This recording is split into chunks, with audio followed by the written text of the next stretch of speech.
Welcome back to the Get Your Life Back Summit. I'm here with Cassandra Herbert, who is a psychotherapist and clinical nurse specialist who also happens to be passionate about the difference that healthy eating can make to our lives, our health, and even our moods. Cassandra, welcome. Thank you so much. I'm so excited to be here. Oh, I'm very pleased. So tell us, why are you so passionate about food? Why is that a particular interest of yours? Yeah, so it was my own personal journey. I used to be a sugarholic. And when I say a sugarholic, I'm talking extra sugar on my Rice Krispies, where I would be wanting to slurp the milk and the sugar. I'm talking when I became a nurse, a 4-pack of Reese's peanut butter cups. Yes, not a 2-pack, but a 4-pack, and Mountain Dews. And not the diet Mountain Dews, the real Mountain Dews with all the sugar. In high school, when I was playing field hockey, I would come home and I would have 4 scoops of ice cream with chocolate and bananas and strawberries, and oh my goodness. So as you could see, it was really like I was a sugaraholic. I preferred to eat sweet things than anything else. I was also a very picky eater. Well, I have to interrupt you for a couple of seconds there, because I heard 2 things I have to respond to. One is field hockey. I played field hockey in high school. I love it. What position did you play? Oh, it was right field. Right field. Yeah. I was a fullback. I would go up to the center line and come back. So that's just amazing. It's interesting, the connections you find. That is. I only actually played for 1 year, though. So Well, me too. Me too. Actually, the team was started my senior year, so we lost every game, but it was really fun. Oh, it is. It's a fun sport. Oh my goodness, I'm glad you. It's funny. So the other thing that I want to pick up on is the 4 Reese's cups and the Mountain Dew as a nurse, because as nurses we push ourselves so hard and we are so on the edge of exhaustion all the time, and there's so much pressure. So I'm hearing, tell me if I'm wrong, I'm hearing that you were self-treating for pressure and exhaustion and keeping it moving. Oh yeah, that was my, the sugar addiction started young, but as I became, in my profession, it was like, oh, this is what's going to give me energy. And I was never a big coffee drinker. I did start drinking coffee when I became a nurse for a brief period of time. But what would I have in it? It wasn't black coffee. No, I wanted the creamer and the sugar, or I was more of a tea drinker. And people would say, do you want tea with your sugar? That's how, because I would do like 6 packs, in a little small cup. And so you're right. It was like, oh, this is going to give me energy. Plus there was no time to eat. As a nurse, you don't take that time, even though you're caring for everyone else, you don't take time to care for yourself. So it was like, oh, I could have one of these. I could stuff it in. I could wash it down with Mountain Dew and go on about my way and think I'm feeling good, because it give me that like burst of energy to get done what I needed to do. And in my 20s, I didn't realize it, but it was wreaking havoc on my system. My mood, especially during the wintertime. And so this time of year in the wintertime, I would feel more depleted. I would be pessimistic. I probably had undiagnosed seasonal affective disorder, but since I'm a psychotherapist, I can diagnose myself. And so, I was like a totally different person. I wanted carbohydrates, and, so I was eating breads and sugars and sweets and, pastries and bagels. And I also had I would get chronic yeast infections. And I would go to the doctor and they would give me like Monistat and stuff like that. And they would tell me, don't wear tight clothing. I never was really wearing tight clothing. Don't wear wet clothing. Who wears wet clothing? The only thing that they really told me that really helped was not to take a bubble bath, because a lot of times in bubble baths, there's glycerin. Now, they didn't tell me all this. This is what I learned later. Anyway, I got this book called The Yeast Connection. I can't recall the author. I probably have it in my office. But anyway, The Yeast Connection. I was reading that. And a friend of mine recommended I go to an integrative doctor. And I was like, a what? I had never heard of that. I'm in the nursing field. I just know physicians. I know doctors. But integrative, anyway, I went to her and she spent an hour with me. Actually, it was probably 90 minutes talking about what was going on with me, not just physically, how I was feeling physically, which was depleted, which was tired, which was brain fog, which was I was gaining weight. She also talked about what was going on with me emotionally, which was irritability. I would have mood swings, you know, in the wintertime, autumn and wintertime, I was feeling more sad, depressed. And also what was just going on with me, you know, in my relationships, all this stuff. And I was like, what? And we did some tests. We did a food and allergy test. And guess what I was sensitive to? Sugar, caffeine. Yeah, that's what a lot of people say. That's why I did it. And don't worry, everyone says that. Actually, I was sensitive to yeast. And yeast, so for all of you who are listening, so we all have yeast in our body. We all have candida in our body. That's just a normal thing that we have in our body.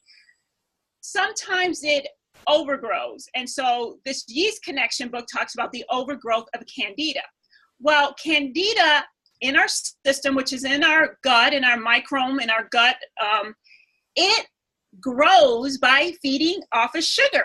So what was I doing? It wasn't that I had no willpower. It wasn't that, you know, it was this addiction. What it was my microbiome, my gut, my insides were like, feed me. And so I would be having these cravings for sugar. The more I fed it, the more it grew, the more I felt bad. And then I ate sugar and I would feel better for a brief moment of time. And so that was it. I realized I was sensitive to yeast, and I did a whole thing and shifting the way I ate, lessening the amount of sugar, really starving the yeast, getting rid of like breads and all that stuff. And that's where my passion, because I was like, oh, who knew? Like I felt better. I actually appreciate the autumn and the winter time. My mood shifted, my weight, you know, lessened, especially around my gut, which I call the goddess pooch for us women. It's our goddess pooch, right? And so that's all of that shifted when I shifted what I was eating, especially letting go of that, you know, that sugar, that one, and the craving lessened. And a lot of times people now, because as I was a nurse, I could eat 6 Krispy Kreme too over a day. And so people think now I'm depriving myself because they'll bring in, because as nurses, a lot of times we bring in, and we don't always bring in the healthiest things, and we'll feed on that stuff. And people will think that I am depriving myself, when in actuality, no, I don't even desire it. And I'm all about eating good, healthy food that tastes good. That happened to me as well when I switched what I was eating. I have a thing in my book where I say that at 3 a.m. when I was working those long shifts, it used to be that everything on the nurse's counter would just call my name, right? It just said, Beth, eat me. And I found that after I shifted what I was eating, it didn't even look like food to me. I didn't want it. It wasn't that I was resisting it. I just didn't want it. And it was a whole lot easier to function. But I think that making that transition, especially when you're already exhausted and overwhelmed and depressed in the winter, whatever's going on, can be really challenging. So how do you get started even? Oh, yeah. And that's a great question, because a lot of times it is, because you're not going to feel that motivation. You're going to feel fatigue, and you think, oh, another thing to do. Like we need another thing to do.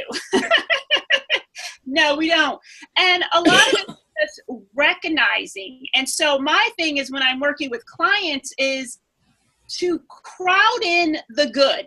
So it's not about what you shouldn't eat, don't eat this, because what happens to us and what happens to our mindset is we think, if I can't eat this or I shouldn't eat this, well, then we're going to want it more, right? It's going to be looking more tempting. But if I can crowd in the good, so what would be the good? Eating more greens, like green vegetables. So crowding in more vegetables, and then making a healthier choice.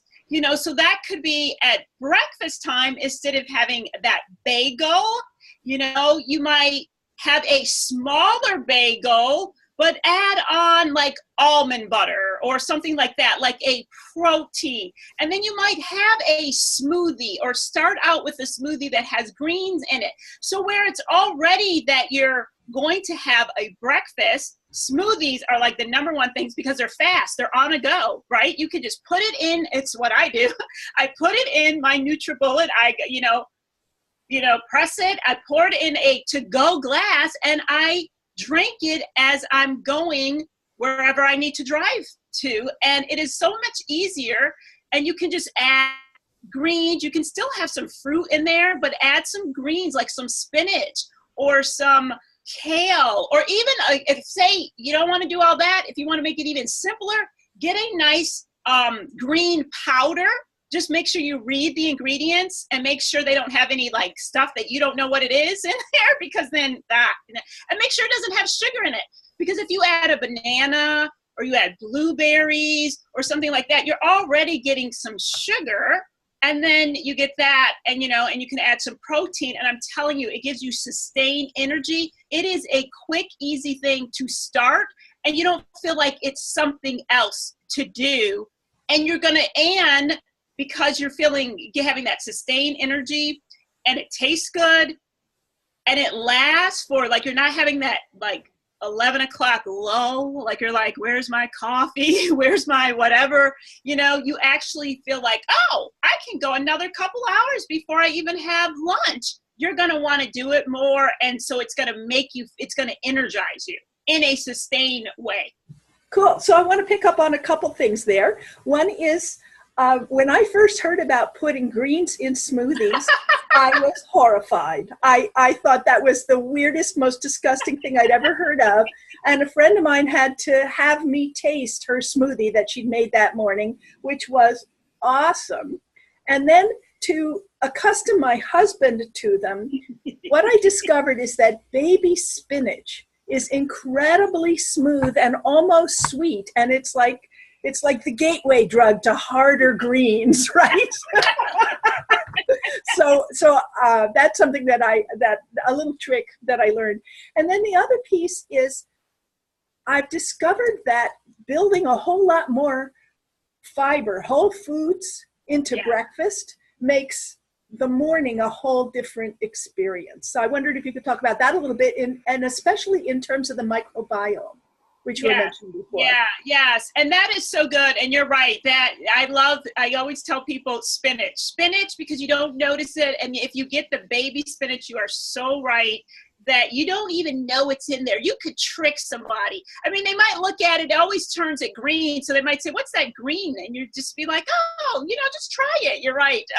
So yes, fiber. Most of us, as I know, for Americans, for most of us Americans, we don't get enough fiber. And so if we're thinking about our digestive tract, so what I have learned is dis-ease or illness begins in our digestive tract. Okay, so if things aren't moving, and flushing out of our digestive tract, they're getting stuck in there, and they're like growing. And so now we think about this candida, we think about other bacteria and stuff like that.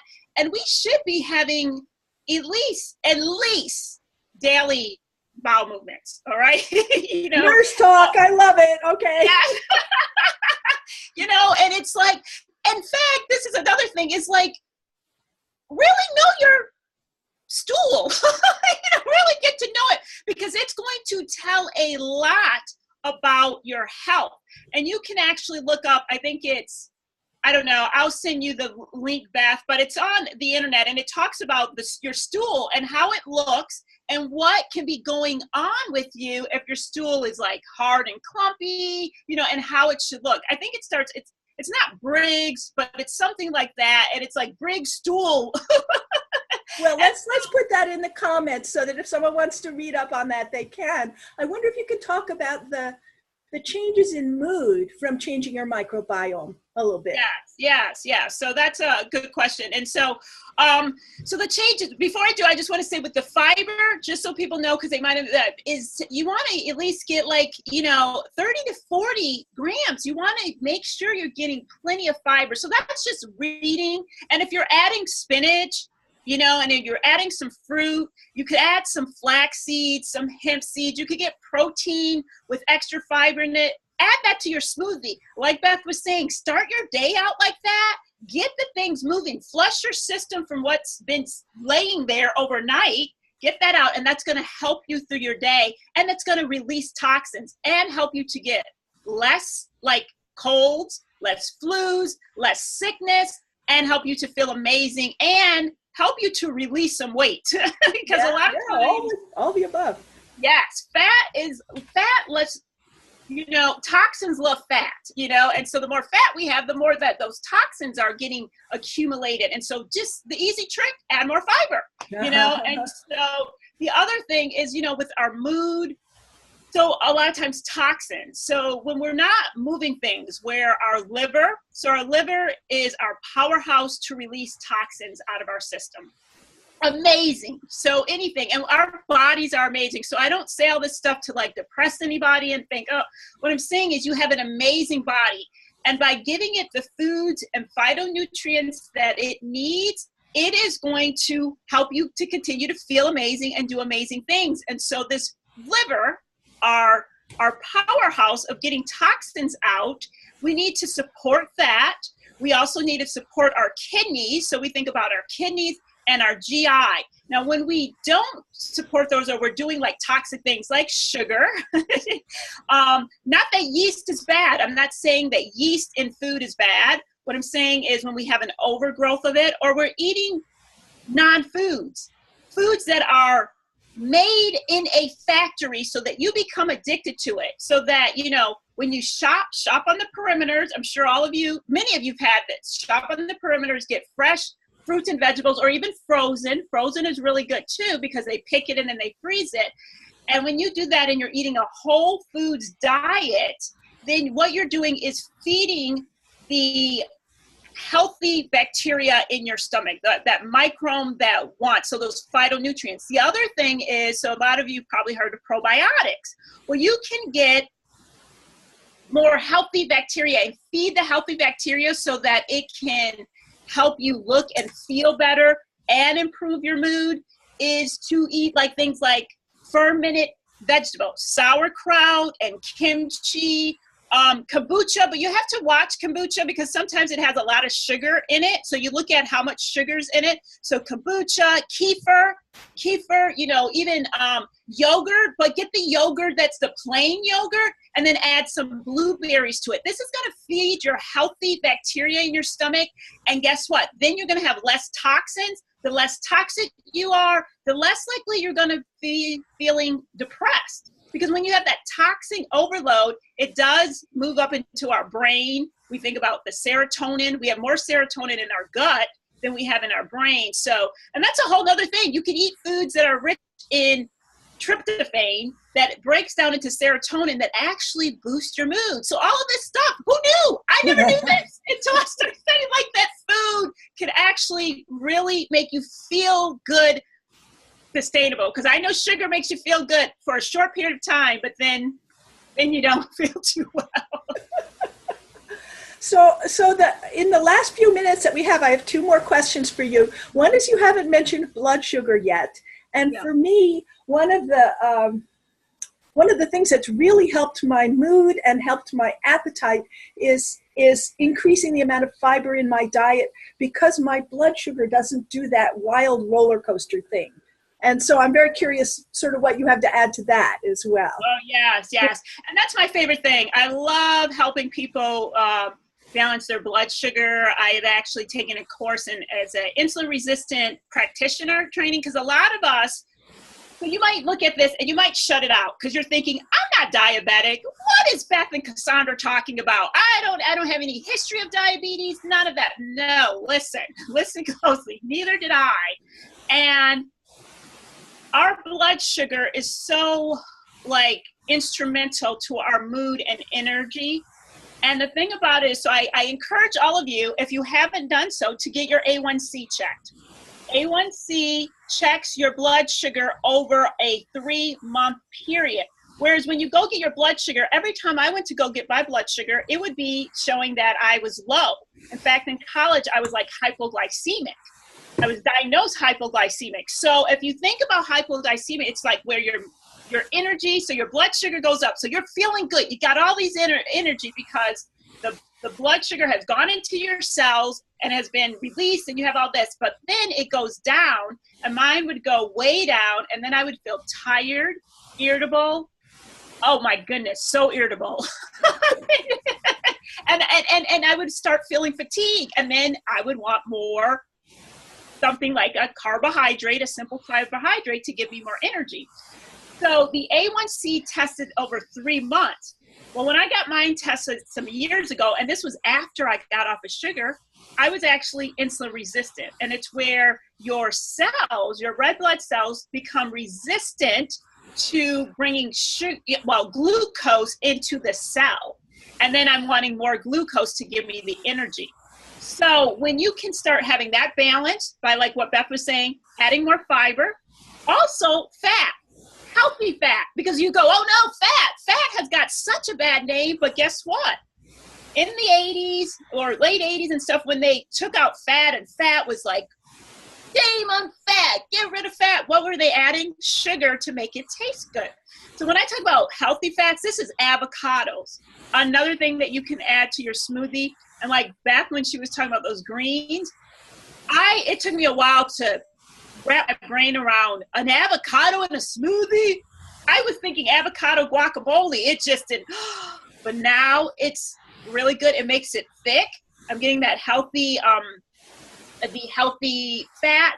You could also do coconut oil or olives or olive oil, and adding that, because guess what? That is going to help to balance your blood sugar, balance your energy, balance your mood. So fiber and healthy fats, nuts too. Nuts and seeds are really good, as well as the phytonutrients, which are in your fruits and vegetables. If you have that and you try to have that in every meal, guess what? You're going to have more balanced blood sugar, more balanced mood, more balanced energy, and less illness and disease, and you're going to feel amazing. Wow, that is quite a package. I'm just all energized, and you remind me why I love nurses so much. You just have so much great information. It's awesome. So as we wrap up here, thank you so much for your time and all this great information. It's so exciting. And I understand you might have a gift to offer people who want to opt in. What would you be offering? Yeah, so my gift is the 3, I'm looking at it. I'm like, okay. So it is 3, it's actually 5. They're foods to help balance your blood sugar. So it's actually 5 tips. So it's not just foods. It's also, because this is also about our mindset. It's also, about doing alternative things instead of grabbing that food. But in this, it's a little ebook, and it also has recipes, because and these are fun recipes. And guess what? They even have one recipe that has some cacao in it, because I'm all about the chocolate. It's got to be good chocolate, and it doesn't have to be with a whole bunch of sugar in it. So it's just like some tips and some tools and some recipes to help balance your blood sugar so you can look, feel, and be amazing. That sounds like an absolutely fantastic gift, and I'm very excited to read it after this conversation. I just want to dive right in. So thank you so much for your time and all your information, Cassandra. This has been an awesome talk. Thank you so much, Beth. And to the listeners, thank you. Woohoo! Indeed.